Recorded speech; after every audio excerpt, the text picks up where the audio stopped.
Sir आज जो पूरे देश में नया कानून लागू हुआ है इसके बारे में बताइए। पहले से जो अपने देश में कानून चल रहे थे वो ब्रिटिश पीरियड के बने हुए सारे कानून थे, अंग्रेजों के द्वारा बनाए गए थे। और उन्हीं कानूनों के तहत अभी पुलिस और न्यायपालिका दोनों कार्य कर रही थी। काफ़ी समय से इसमें बदलाव की आवश्यकता महसूस की जा रही थी और सरकार द्वारा ये नए कानून आज 1 जुलाई 2024 से लागू कर दिए गए हैं। तो इसमें बेसिकली कुछ अनावश्यक जो धारा थे उनको हटा दिया गया है। पहले जो भी धारा थे जैसे आईपीसी जिनको हम लोग बोलते थे वो अभी आ गया है भारतीय न्याय संहिता के नाम से, बीएनएस जिसको शॉर्ट में हम लोग बोलते हैं। तो उसमें स्कैटर्ड था, जैसे मान लीजिए कि फिजिकल एब्यूज है या क्राइम अगेंस्ट बॉडी है, तो वो अलग अलग चारों तरफ स्कैटर्ड था। जैसे आपको 498 ए था, फिर 302 था मर्डर के लिए, फिर 304 बी था डॉरी के लिए, 323 था, 376 था रेप के लिए। तो उसमें बहुत सारा था, क्राइम अगेंस्ट बॉडी है, क्राइम अगेंस्ट प्रॉपर्टी है, वो सब स्कैटर्ड था, एक जगह नहीं था। अब जो नई संहिता बनी है उसमें उसको एक जगह रखने का प्रयास किया गया है, मैक्सिमम रखा ही गया है। और कुछ नए चीज़ जो समय अनुसार आवश्यक थे उनको ऐड किया गया है। जैसे पहले गैंग रेप करके कोई था नहीं सेक्शन, और गैंग रेप का सज़ा भी डिफाइंड नहीं था, केवल रेप ही था। अब गैंग रेप नाम का चीज़ आ गया और उसमें पनिशमेंट भी ज़्यादा हो गया है। सरकार ने इस चीज़ की गंभीरता को देखा, तो इसको देखते हुए इस चीज़ को ऐड किया गया। तो बहुत सारे नए सेक्शंस आए हैं, बहुत सारे पुराने धारा जो थे जिनकी आवश्यकता अब उतनी अधिक महसूस नहीं की जा रही थी। समय बीतने के साथ जैसे राजद्रोह नाम का चीज़ था पहले, तो राजद्रोह तो अब कोई राजतंत्र तो है नहीं कि राजद्रोह होगा, तो अब देशद्रोह शब्द आ गया और देशद्रोह की परिभाषा आ गई है और उसका सजा अलग से डिफाइन हो गया है। पेनल सेक्शन में लगभग वही चल रहा है, यानी कि जो हमारा दंड संहिता जिसको पहले हम लोग बोलते थे भारतीय दंड संहिता, जो अब भारतीय न्याय संहिता में परिवर्तित हो गई। तो बहुत सारे नए अपराध के बारे में डिफिनीशन दिया गया है, उसका सज़ा भी फिक्स किया गया है। जहाँ आवश्यकता महसूस हुई है वहाँ बहुत सारे सज़ा को बढ़ाया गया है। इसमें एक नया चीज़ इंट्रोड्यूस किया गया इस कानून में कि जहाँ छोटे मोटे अपराध किए जाते हैं, जैसे छोटी सी चोरी की गई है, पेटी नेचर के केसेस जिसको हम लोग, नए अपराध के बारे में डिफिनीशन दिया गया है, उसका सज़ा भी फिक्स किया गया है। जहाँ आवश्यकता महसूस हुई है वहाँ बहुत सारे सज़ा को बढ़ाया गया है। इसमें एक नया चीज़ इंट्रोड्यूस किया गया इस कानून में कि जहाँ छोटे मोटे अपराध किए जाते हैं, जैसे छोटी सी चोरी की गई है, पेटी नेचर के केसेस जिसको हम लोग बोलते हैं, वैसे केस में न्यायालय को अधिकार दिया गया है कि उसमें सामुदायिक कार्य या सामूहिक कार्य के लिए दंड के रूप में उसको दिया जाए।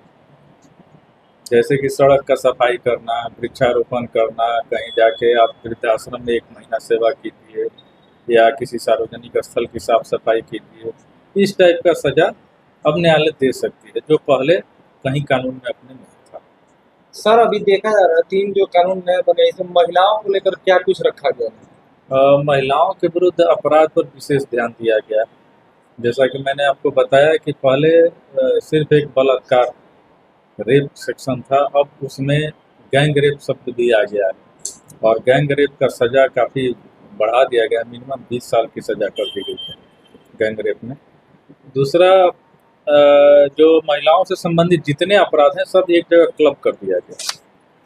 तीसरी चीज़ जो इसमें की गई है कि महिलाओं का जो पीड़िता है उनका जो भी स्टेटमेंट होगा, यानी जैसे हम लोग महिला को ले जाते थे न्यायालय में 164 दफरा जो पहले लागू था उसके तहत बयान कराने के लिए, तो किसी भी न्यायालय में उनका बयान हो जाता था। लेकिन अब यह मैंडेटरी है कि वैसे ही न्यायालय में उनका बयान कराया जाएगा जिसमें महिला पदाधिकारी, यानी वो जुडिशियल मजिस्ट्रेट महिला होनी चाहिए।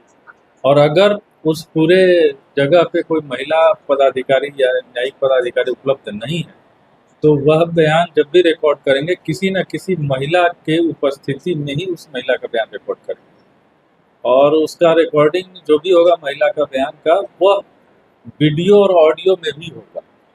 ये अब नया प्रोविजन बना दिया गया है। आज हम लोग यहाँ एकत्रित हुए हैं।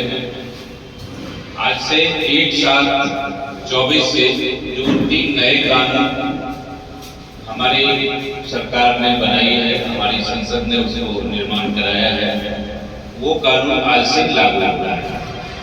ये क्योंकि बृहद दंड प्रक्रिया है और तीनों मुख्य रूप से उसी के सारी जो पुलिस की और न्यायालय की जो भी प्रक्रिया है इसी से संचालित होती है। इससे पहले जिसमें पहले संचालन के लिए दंड प्रक्रिया संहिता थी, उसकी जगह पर अब भारतीय नागरिक सुरक्षा संहिता आ गया है।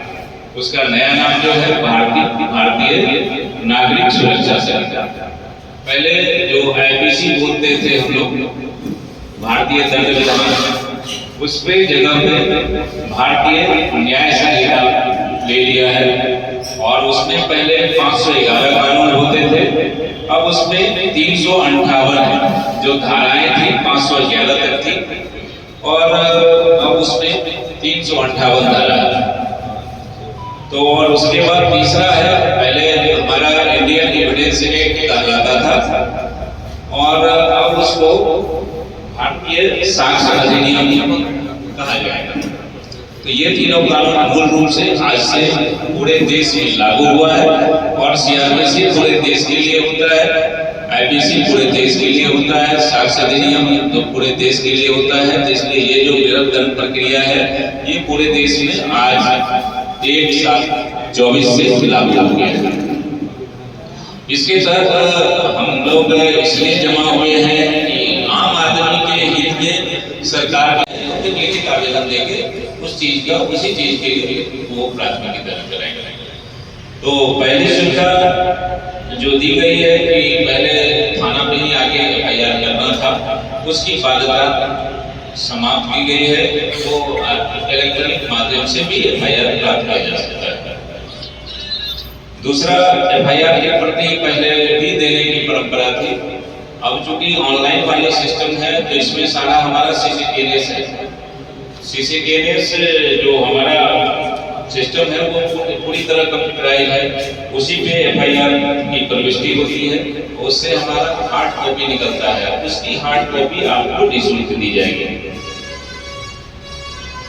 दूसरी बात इसमें सबसे महत्वपूर्ण है, पहले जो भी इन्वेस्टिगेशन होता था वो इन्वेस्टिगेशन आपसे शेयर नहीं की जाती थी। मतलब जो भी वादी होते थे उनको मौखिक रूप से हम बताते थे कि ये है, इसमें अब हम जो भी जानकारी देते थे अधूरी दें या पूरी दें। अब वो कानूनी बाध्यता है कि हम 90 दिन के बाद आपको जानकारी देंगे कि आपके केस में अभी तक क्या हुआ है। ठीक है, ये प्रावधान पहले नहीं थे। इसमें हमारे पास ये किया गया है कि 90 दिन जब हमारा अनुसंधान को पूरा हो जाएगा तो उसके बाद हम वादी को इसकी सूचना देंगे कि आपके केस में अभी तक ये प्रगति है, और प्रगति बता के और आगे हमारे क्या काम है उसको हो जाएगा। तो है उसमें कुछ धाराएं हैं, चेंजेज आया है। जो हमारा भारतीय न्याय संहिता है उसमें जैसे 358 कानून किया गया है, तो उसमें अपराध जो है उसका कुछ स्वरूप में जो नए स्वरूप के अपराध है उसको जोड़ा गया है। और उसमें जो नंबर्स थे उसका चेंज हुआ है। जैसे पहले अगर हत्या के केस 302 में दर्ज होते थे, अब 103 में होंगे। और महिला के अपराध, महिला के विरुद्ध जो अपराध था वो अलग अलग थे। जैसे 354 से लेके 376 अन्य बहुत सारे जगह उसको रखा गया था। उसको संकलित करके सारे महिलाओं के विरुद्ध जो भी अपराध है एक जगह किया गया है।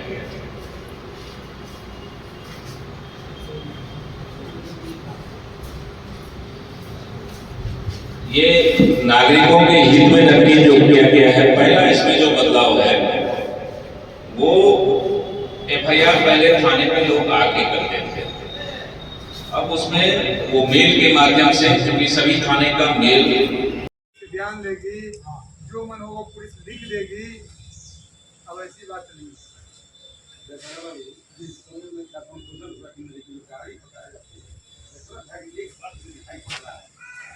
जाम लगा क्या गाड़ी का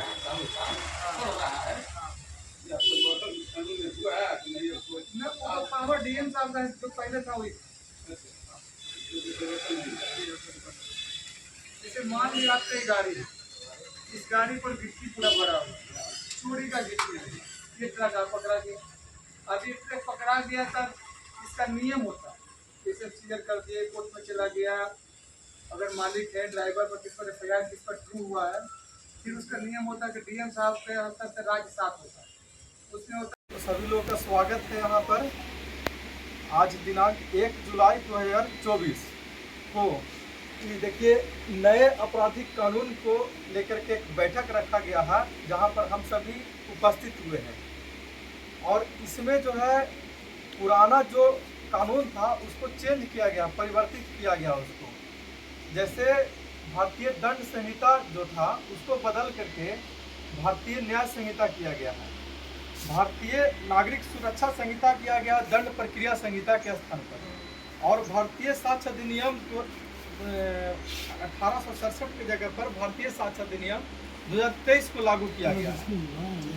अब इस नया कानून में जो कुछ बदलाव हुआ है, जो कुछ, उस पर भी हम लोग का चर्चा जारी रहेगा, उस पर हम लोग एक बार मंथन करेंगे और आप लोगों को इसके बारे में बताएंगे। आप लोग को जागरूक करना कि क्या बदलाव किया गया है नया कानून में, क्या क्या परिवर्तन हुआ है, कानून में क्या क्या नया चीज़ जोड़ा गया है और क्या क्या हटाया गया है, इस पर हम लोग चर्चा करेंगे। तो ठीक है, अब हम लोग इस पर शुरू करते हैं, कैसे कैसे क्या हुआ है, कैसे कैसे क्या इसमें किया जाएगा।